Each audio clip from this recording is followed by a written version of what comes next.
Pasangan calon presiden nomor urut 1 Anies Baswedan menyampaikan visi misinya di panggung debat calon kantor KPU Menteng, Jakarta Pusat, Selasa 12 Desember 2023 malam. Mantan Gubernur DKI Jakarta itu menjadi pembicara pertama di panggung debat Capres. Tema debat Capres pertama ini adalah hukum, HAM, pemerintahan, pemberantasan korupsi, dan penguatan demokrasi. Debat dipandu oleh dua moderator, yakni Ardianto Wijaya dan Valerina Daniel dari TVRI. Anies menyebut banyak aturan ditekuk sesuai kepentingan penguasa.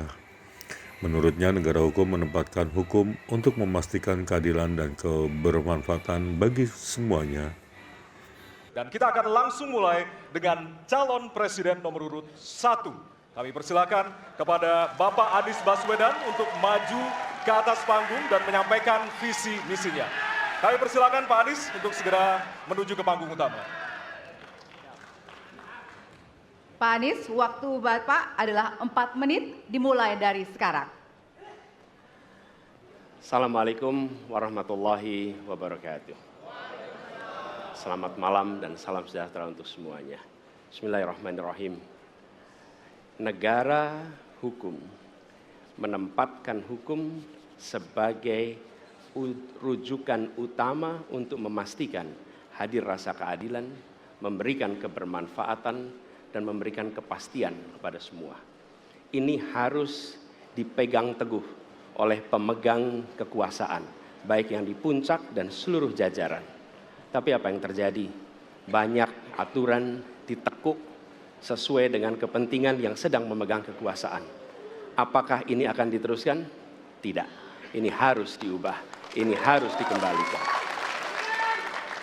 Kemudian kita menyaksikan betapa pada hari-hari ini tatanan ketika kita menyelenggarakan pemerintahan sering tidak sesuai dengan prinsip-prinsip hukum yang kita pegang. Karena itulah kami melihat perubahan ini harus kita kembalikan. Negara ini adalah negara hukum, bukan negara kekuasaan. Dalam negara hukum, kekuasaan diatur oleh hukum. Dalam negara kekuasaan, hukum diatur oleh penguasa. Dan kita tidak menginginkan itu terjadi. Pada saat ini, kalau kita lihat hukum itu harusnya tegak begini. Inilah hukum. Dalam kenyataannya, dia bengkok. Dia tajam ke bawah, dia tumpul ke atas. Dan kondisi ini tidak boleh didiamkan, tidak boleh dibiarkan, dan harus berubah. Karena itu kita mendorong perubahan.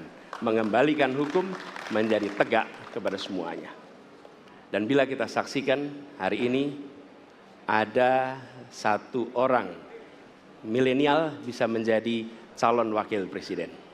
Tetapi ada ribuan milenial, generasi Z, yang peduli pada anak-anak bangsa, yang peduli pada mereka yang termarginalkan. Ketika mereka mengungkapkan pendapat, ketika mereka mengkritik pemerintah, justru mereka sering dihadapi dengan kekerasan, dihadapi dengan benturan, dan bahkan gas air mata. Apakah kondisi ini akan dibiarkan? Tidak, kita harus lakukan perubahan. Oleh karena itu, kami memperhatikan ini sebagai hal-hal yang mendasar.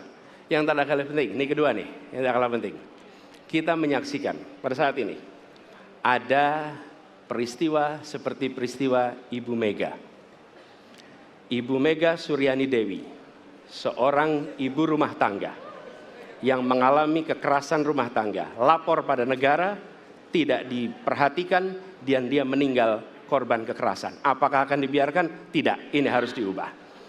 Dan tidak kalah penting, hadir bersama saya di sini ayahnya Harun Ar-Rasyid. Harun Ar-Rasyid adalah anak yang meninggal, pendukung Pak Prabowo di Pilpres 2019 yang menuntut keadilan pada saat itu. Protes hasil pemilu. Apa yang terjadi? Dia tewas sampai dengan hari ini tidak ada kejelasan. Apakah ini akan dibiarkan? Tidak, ini harus diubah.